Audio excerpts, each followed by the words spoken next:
Senhor esteja convosco. Ele está no meio de nós. Proclamação do Evangelho de Jesus Cristo, narrado por Mateus. Glória a vós, Que Senhor. Deus esteja presente em meu coração e em meus lábios, para que eu possa proclamar dignamente sua palavra.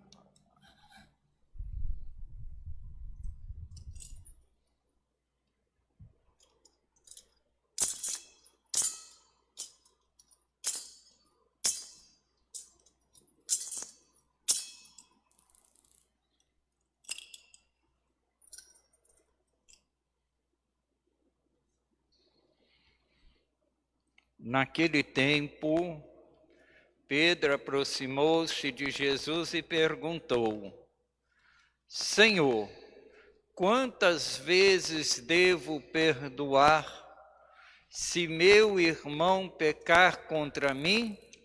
Até 7 vezes? Jesus respondeu: Não te digo até 7 vezes, mas até 70 vezes 7. Porque o reino dos céus é como um rei que resolveu acertar as contas com seus empregados. Quando começou o acerto, trouxeram-lhe um que lhe devia uma enorme fortuna. Como o empregado não tivesse com que pagar, o patrão mandou que fosse vendido como escravo, junto com a mulher e os filhos, e tudo o que possuía, para que pagasse a dívida. O empregado, porém, caiu aos pés do patrão e, prostrado, suplicava: Dá-me um prazo e eu te pagarei tudo. Diante disso, o patrão teve compaixão, soltou o empregado e perdoou-lhe a dívida. Ao sair dali, aquele empregado encontrou um dos seus companheiros que lhe devia apenas 100 moedas. Ele o agarrou e começou a sufocá-lo, dizendo: Paga o que me deves. O companheiro, caindo a seus pés, suplicava: Dá-me um prazo e eu te pagarei. Mas o empregado não quis saber disso, saiu e mandou jogá-lo na prisão até que pagasse o que devia. Vendo o que havia acontecido, os outros empregados ficaram muito tristes. Procuraram o patrão e lhe contaram tudo. Então, o patrão mandou chamá-lo e lhe disse: Empregado perverso, eu te perdoei toda a tua dívida, porque tu me suplicaste. Não devias tu também ter compaixão do teu companheiro, como eu tive compaixão de ti? O patrão indignou-se e mandou entregar aquele empregado aos torturadores, até que pagasse toda a sua dívida. É assim que o meu Pai que está nos céus fará convosco, se cada um não perdoar de coração ao seu irmão. Ao terminar esses discursos, Jesus deixou a Galileia e veio para o território da Judéia, além do Jordão. Palavra da salvação. Glória a vós, Senhor. Aleluia, aleluia, aleluia, aleluia.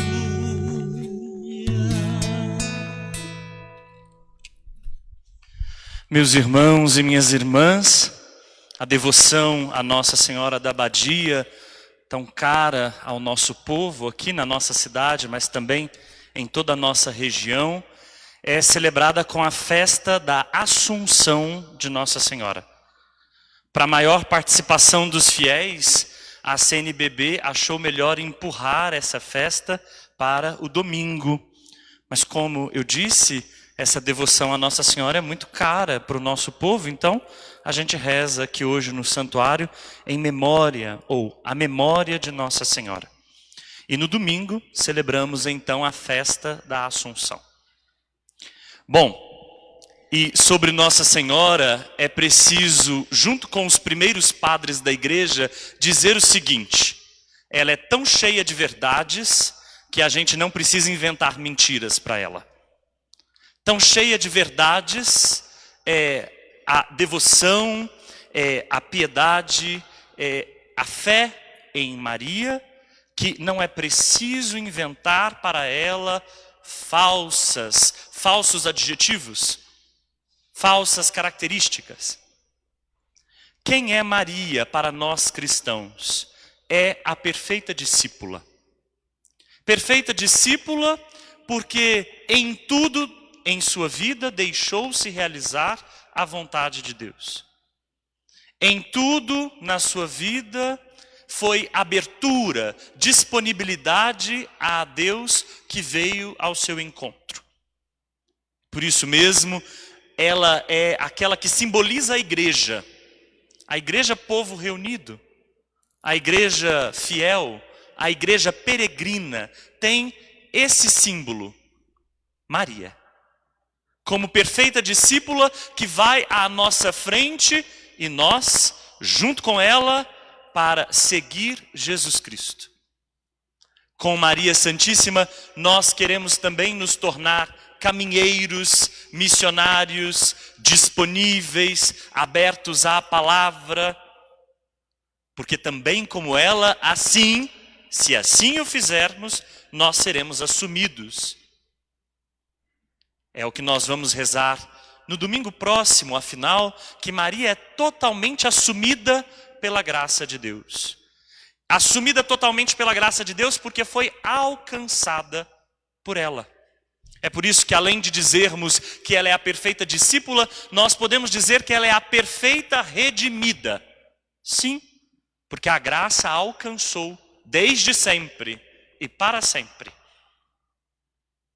E essa mesma graça de Deus também nos alcança. Nos alcança e nos redime, nos perdoa. Nós fomos perdoados por Deus de uma dívida impagável.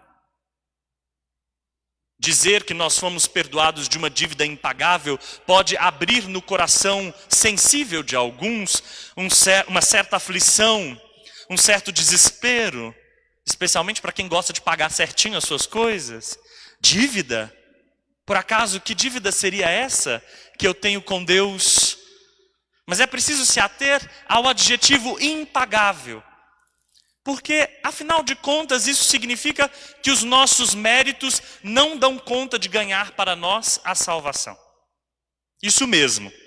Nós que muitas vezes somos muito presos à lei, muito vaidosos dos nossos esforços, que acreditamos muito nas nossas próprias forças, nos nossos próprios méritos.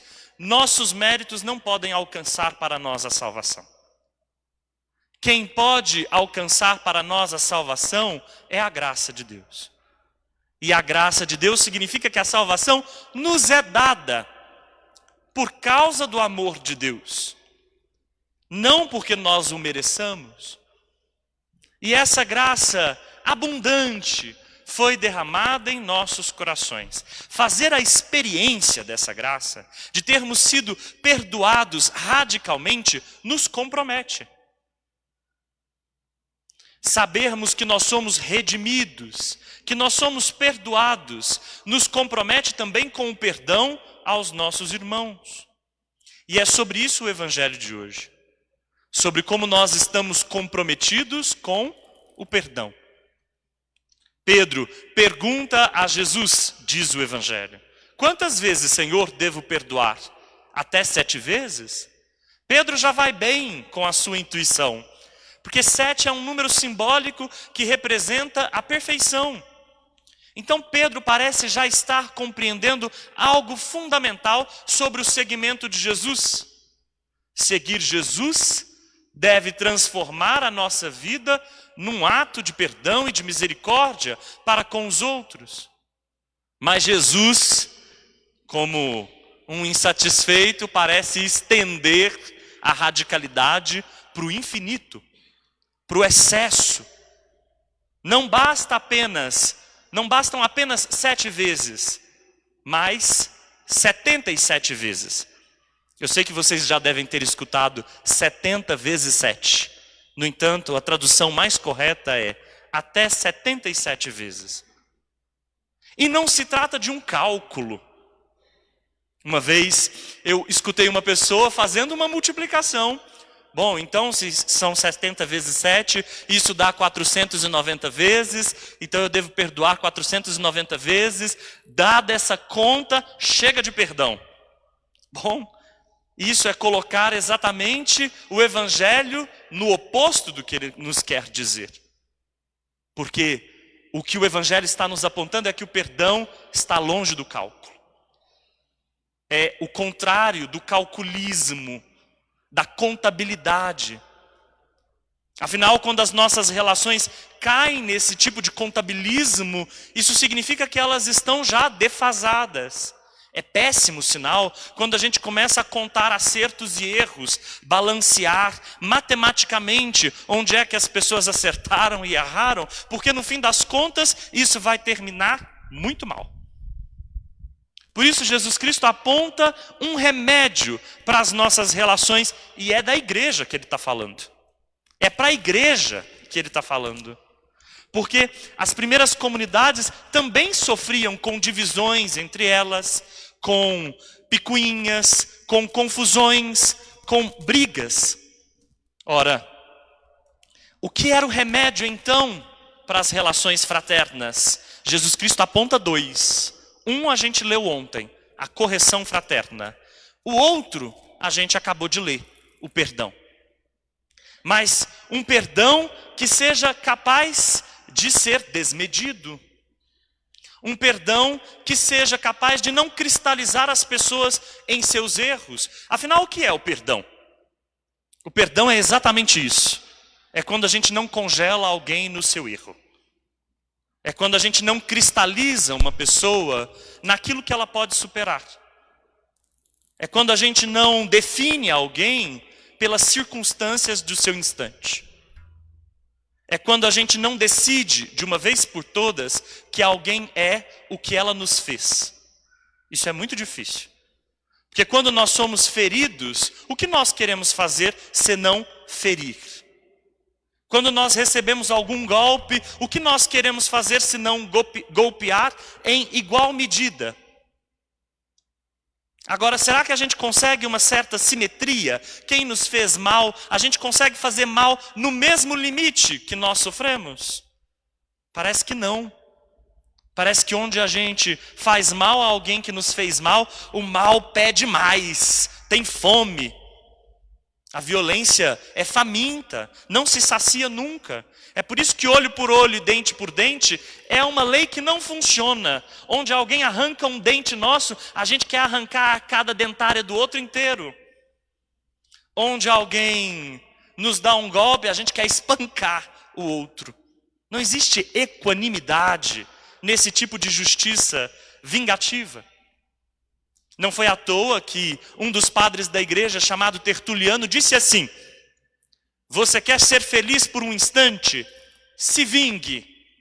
Você quer ser feliz para sempre? Perdoe. A graça do perdão não é algo que liberta o outro primeiro. É algo que nos liberta primeiro. Quem dá o perdão é o primeiro a sair beneficiado com ele. E vejam, perdão nem sempre, significa restituição. Significa voltar aos caminhos que levaram ao erro.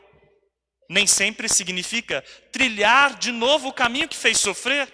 Aliás, se for isso, é uma tolice. O perdão precisa abrir novos caminhos, novos espaços. E às vezes, nem sempre, os envolvidos no conflito querem trilhar esse caminho juntos.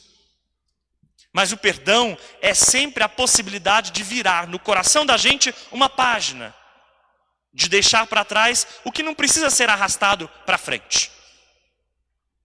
Quando a gente fala então de uma mulher perfeita, redimida, de uma mulher na qual brilha a graça de Deus inteiramente, nós também deveríamos querer que a graça de Deus, que nos auxilia, que nos perdoa, fosse também de nós para os outros derramada.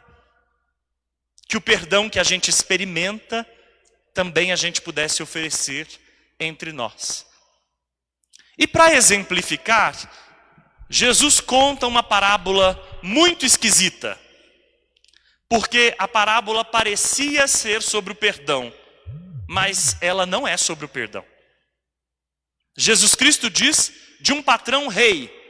Já começa mal, porque a imagem que Jesus Cristo faz de Deus não é de um patrão rei, mas é de um pai que faz chover sobre bons e maus a chuva, faz aparecer o sol sobre justos e injustos.